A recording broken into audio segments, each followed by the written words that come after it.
You see పార్లమెంట్లో ఇవాళ అమరావతి గురించి ఒక అప్డేట్. అదేంటి అంటే ఏపీ స్టేట్ రీఆర్గనైజేషన్ యాక్ట్ 2014లో Amaravati the state capital of Andhra Pradesh అని పెడతారట. అమరావతి అనే స్టేట్ క్యాపిటల్ ని ఆంధ్రప్రదేశ్ ప్రజలుగా మేము ఆహ్వానిస్తున్నాము. First point, no doubt about it. కానీ అమరావతి అనే క్యాపిటల్ పేరు మీద జరుగుతున్న దోపిడీని ఆంధ్రప్రదేశ్ సహించదు. ఒక పార్టీయో, ఒక వ్యవస్థనో, ఒక ఇల్లు కడుతున్నామనో, ఒక ఆఫీస్ కడుతున్నామనో, ఒక టౌన్షిప్ కడుతున్నామనో, ఒక కన్స్ట్రక్షన్ స్టార్ట్ చేస్తే బేసికల్లీ ప్రజా ప్రభుత్వం అనబడే ప్రభుత్వం ఏదైతే ఉందో అదేం చెయ్యాలి? చూడండి, మేము ఈ బిల్డింగ్ ఈ యొక్క ధరకు ఈ పర్టికులర్ కాంట్రాక్టర్కి ఇచ్చాము, ఈ కన్స్ట్రక్షన్ ఇలా సాగుతుంది, ఇక్కడ సెంట్రల్ గవర్నమెంట్ బిల్డింగ్ వస్తుంది, ఇక్కడ స్టేట్ గవర్నమెంట్ బిల్డింగ్ వస్తుంది, ఇది కమర్షియల్ కాంప్లెక్స్, ఈ commercial complex held by people of Andhra Pradesh, ఇలా ప్రతి డీటెయిల్స్ మాకు ఇవ్వాలి. అటువంటిది తెలుగుదేశం ప్రభుత్వము, అవసరం ఉన్నప్పుడల్లా ఆంధ్రప్రదేశ్ ప్రజల ఎమోషన్స్ను వాడుకుంటున్న తెలుగుదేశం ప్రభుత్వము, దానికి వెన్నుదన్నుగా నిలబడిన జనసేన అనే ఒక పార్టీ, వీళ్లను బ్యాకప్ చేస్తున్న సెంట్రల్ గవర్నమెంట్ పార్టీ అయిన బీజేపీ, మీరందరూ ఆంధ్రప్రదేశ్కి ఇచ్చిన ఖచ్చితమైన హామీ ఏంటి అంటే అమరావతిని చాలా ట్రాన్స్పరెంట్గా, అకౌంటబుల్గా ప్రజలకు చూపిస్తూ కడతామని. 1,00,000 కోట్లు కావాలని కేంద్ర ప్రభుత్వాన్ని నిలదీశారు చంద్రబాబు నాయుడు గారు 2014 to 2019. ఆ తర్వాత 2019 జగన్ గారు రాగానే అదొక సెల్ఫ్ సస్టైనింగ్ ఎకానమీ, దానికి పైసా పెట్టుబడి పెట్టాల్సిన అవసరం లేదు, దాంట్లో నుంచే డబ్బులు పడతాయి, జగన్ దాన్ని చంపేస్తున్నారు అంటూ. అంటే నేను చాలా పార్లమెంటరీగా మాట్లాడాను, చంద్రబాబు గారి టీం కానీ చంద్రబాబు నాయుడు గారు అంత పార్లమెంటరీగా మాట్లాడలేదు, చాలా హేయంగా మాట్లాడినారు అమరావతి రైతుల పేరుతో. ఆ రోజు నాకు ఇంకా ఐ స్టిల్ రిమెంబర్, పృథ్వీ అని ఒక ఈ 3rd grade యాక్టర్ ఒకడు ఉంటాడండి సినిమాలో. ఇటువంటి యాక్టర్లను నమ్మకూడదని ప్రతిసారి పొలిటికల్ పార్టీస్ ఎందుకు చెప్తాను అంటే, వీళ్ళకున్న చరిష్మా మనకు పొలిటికల్ పార్టీస్కి ఉపయోగపడుతుందని అప్పుడెప్పుడో కరుణానిధి గారి దగ్గర నుంచి ఇప్పుడున్న చంద్రబాబు నాయుడు గారి వరకు ఒకటే స్ట్రాటజీ పడుతూ ఉంటారు. వీళ్ళకున్న చరిష్మా మనకు ఉపయోగపడుతుందని. వాళ్ళ చరిష్మా మనకు ఉపయోగపడదు, వాళ్ళకున్న అజ్ఞానము, అంధత్వం మన పార్టీకి శాపంగా మారుతుంది. ఈ పృథ్వీ అనేవాడు అమరావతి రైతులందరూ డ్రామా ఆర్టిస్టులు, పేటీఎం గాళ్ళు ఏదో సమ్ అన్నాడు, వీళ్ళంతా పెయిడ్ ఆర్టిస్ట్ అన్నాడు. ఆ ఒక్క మాటను పట్టుకొని ఆ బురద అంతా వైసీపీకి అంటించడానికి టీడీపీ సాయశక్తులా కృషి చేసింది. అండ్ అమరావతి రైతుల పేరుతో కొంతమంది రియల్ ఎస్టేట్ వ్యాపారులు పచ్చ కండువాలు కప్పుకొని టీవీల్లో కూర్చొని ఫక్తు రాజకీయం, ఫక్తు డబ్బు విషయాలే మాట్లాడతారు. ఇది నిజం కాదని ఎవరైనా చెప్పండి. ఎగ్జాంపుల్ ఏబిఎన్ ఆంధ్రజ్యోతిలో ఒక వ్యక్తి వచ్చి కూర్చుంటాడండి. ఆ వ్యక్తి పేరు బాలకోటయ్య. ఆ వ్యక్తి అమరావతి రైతుల యొక్క హక్కుల సాధన కోసం వస్తాడు. ఏ రోజన్నా అతను అమరావతి రైతుల హక్కుల సాధన గురించి మాట్లాడతాడా? నో.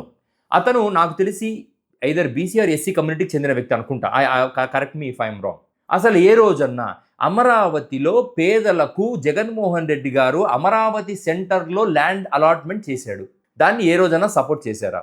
అసలు చంద్రబాబు నాయుడు గారు కానీ, టీడీపీ పార్టీ కానీ, జనసేన పార్టీ కానీ అవుట్ రైట్గా అమరావతిలో పేదలకు ఇస్తున్న ఇళ్లను వ్యతిరేకిస్తూ కోర్టుకు వెళ్ళారా లేదా? నా పాయింట్ ఏంటంటే, అమరావతిలో పేదలు ఉండొచ్చా ఉండకూడదా అనేది కాదు. ఒక రాష్ట్ర క్యాపిటల్ అంటే ఏంటి?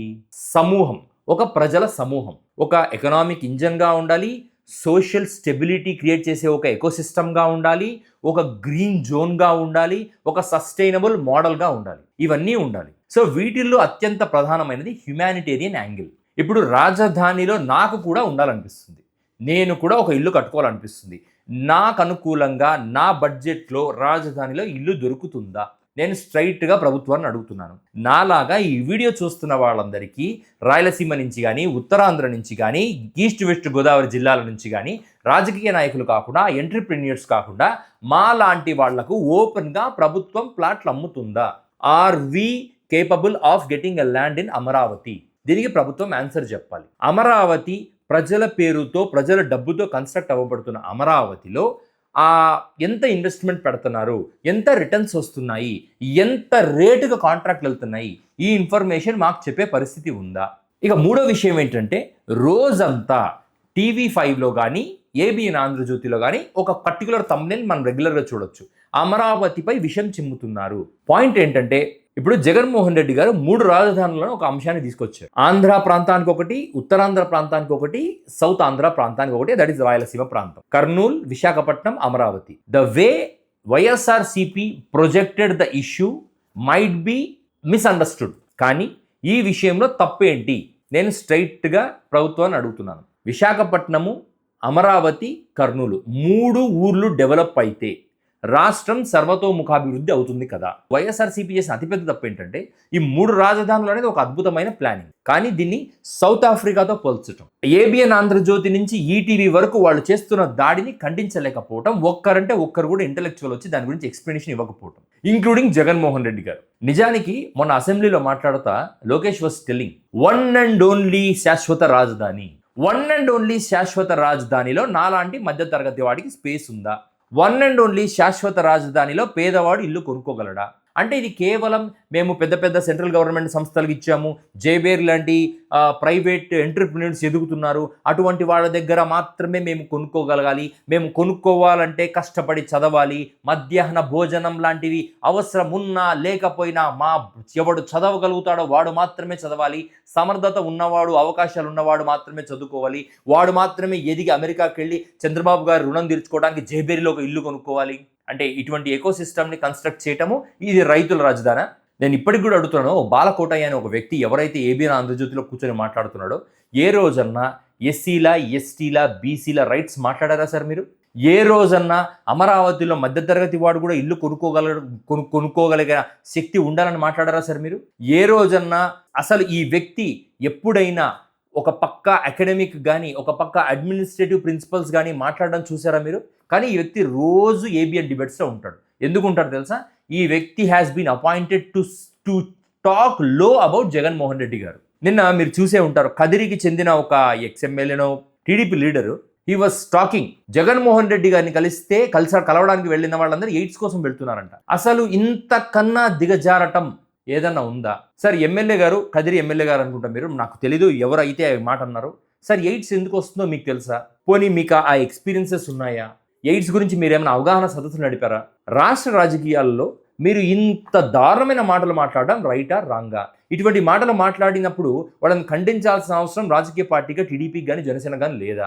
చంద్రబాబు నాయుడు గారు నవ్వుతూ ఎంజాయ్ చేయడం ఏంటి? చంద్రబాబు నాయుడు గారు రీసెంట్గా జర్నలిస్ట్ విలువల గురించి కూడా మాట్లాడారు, నేను దాని గురించి తర్వాత మాట్లాడతాను. కానీ చంద్రబాబు నాయుడు గారు ప్రతిపక్ష నేతని కానీ మనకు నచ్చని వాళ్ళ గురించి కానీ మాట్లాడినప్పుడు మనం ముసిముసి నవ్వులు నవ్వుతా గడ్డం గీరుకుంటా దిక్కులు చూసినప్పుడు అది మనకు చాలా అందంగా ఉంటుంది, కానీ సార్ చూస్తున్న ప్రజలకు జుగుప్సాకరంగా ఉంటుంది.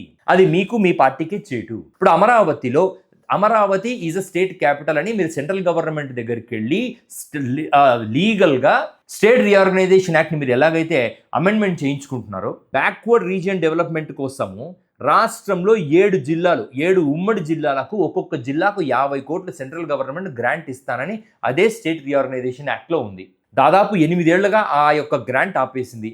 ఏ రోజన్నా మనం అడిగామా? మన ఆంధ్ర తెలంగాణ విభజించిన తర్వాత మన అప్పులు మనకు ఎక్కువైపోయి తెలంగాణకు అప్పులు తక్కువైపోయి మన ఆస్తులన్నీ తెలంగాణకు ప్లేస్ ఆఫ్ లొకేషన్ ఆరిజిన్లోకి వెళ్ళిపోయాయి కదా, వాటి గురించి కూడా ఎప్పుడన్నా అడిగారా? Is Amaravati so important? కేవలం అమరావతికి క్రైసిస్ వస్తుంది అన్నప్పుడు అది పేదల రాజధాని అని చెప్తా, అమరావతి బాగా ఉన్నప్పుడు అది క్యాపిటలిస్ట్ రాజధాని అని చెప్పుకుంటా ఈ డ్రామా ఆడటం మీకు తగునా?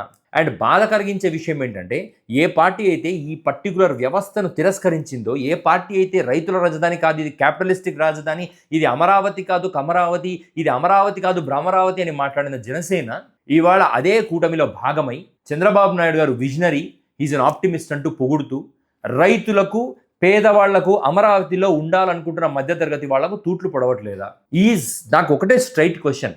ఇవాళ ఆంధ్రప్రదేశ్ ప్రజానికం కూడా అమరావతి వైపు నిలబడ్డారు, 3 రాజధానుల వైపు నిలబడలేదంటే కాదు. ఆంధ్రప్రదేశ్ వాళ్ళు స్టెబిలిటీ మీద నిలబడ్డారు. మీరు ఏం చెప్పారు?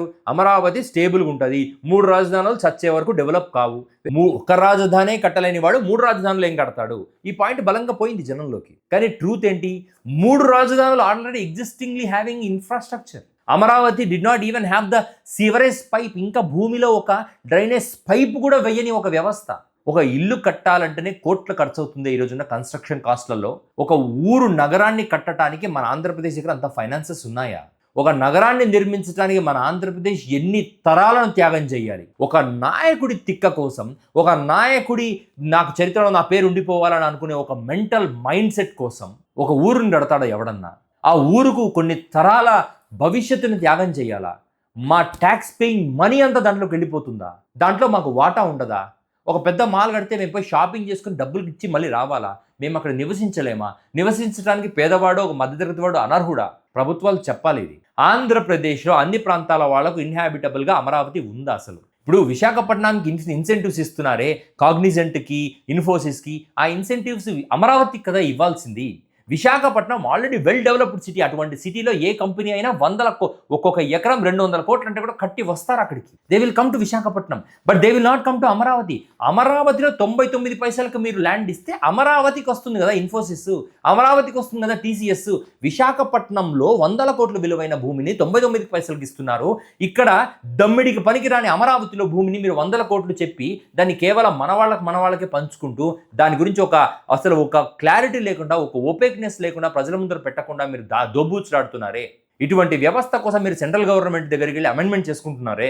రాష్ట్ర తీర్మానం చేసి పంపిస్తున్నాము. ఇప్పుడు సెంట్రల్ గవర్నమెంట్ కూడా అమరావతి మీద వాళ్లకు ఒక క్లారిటీ ఎందుకు వస్తుంది? ఇప్పుడు ఆంధ్రప్రదేశ్ రాష్ట్ర అసెంబ్లీ తీర్మానము అంటే మనం అసెంబ్లీలో 164 మంది కూర్చొని మనమే తప్పట కొట్టుకొని మాదే అమరావతి శాశ్వత రాజధాని. ఎందుకు మీరు లెజిస్లేటివ్ కౌన్సిల్ని కలుపుకోలేదు? ఒక అసెంబ్లీ అంటే ఎమ్మెల్యేలు ప్లస్ ఎమ్మెల్సీలు ప్లస్ గవర్నర్, వీళ్ళన్నీ కలిపితేనే కదా అసెంబ్లీ. మరి లెజిస్లేటివ్ కౌన్సిల్లో ఒపీనియన్ తీసుకుంటే ఆ ఒపీనియన్లో వైసీపీని కూడా ఇంక్లూడ్ చేసుకుంటే వాళ్ళ ఒపీనియన్స్ తెలుస్తాయి. అసలు టీడీపీకి వైసీపీకి మ్యూచువల్గా ఒక సీటింగ్ ఆప్షన్ వచ్చిందే ఈ పరిస్థితుల్లో కదా. అమరావతి మీద ఎవరి స్టాండ్ ఏంటి, ఎవరి పాయింట్స్ ఏంటి, ఎవరి డైరెక్షన్ ఏంటి అనే విషయాన్ని ఓపెన్గా పబ్లిక్లో డిస్కస్ చేస్తే ప్రజలకు కూడా అమరావతి పట్ల వైసీపీ స్టాండ్ ఏంటి, మీ స్టాండ్ ఏంటి, సెంటర్ స్టాండ్ ఏంటి అర్థమవుతుంది కదా. ఇవి ఏవీ లేకుండా మీకు మీరే తీర్మానం చేసుకొని సెంటర్కి పంపించే తీర్మానం అంటే అది ఎలా చెల్లుబాటు అవుతుంది? ఇక్కడ మీరు ఆంధ్రప్రదేశ్ ప్రజలకు ద్రోహం చేయట్లేదా? హిడెన్ ఎజెండా ఉందో దాన్ని దాచిపెట్టి మీరు సెంటర్ని మోసం చేస్తున్నారు, ఏపీ ప్రజల్ని మోసం చేస్తున్నారు కదా. This is how you are cheating the people of Andhra Pradesh, the standing government of Andhra Pradesh. Discussion మోసం, మాటలు మోసం, టీవీలలో డిబేట్లు మోసం, which is misguiding both the central government and state government. ప్రజల ఆకాంక్షలను మీరు ప్రజలకు చూపించాలి.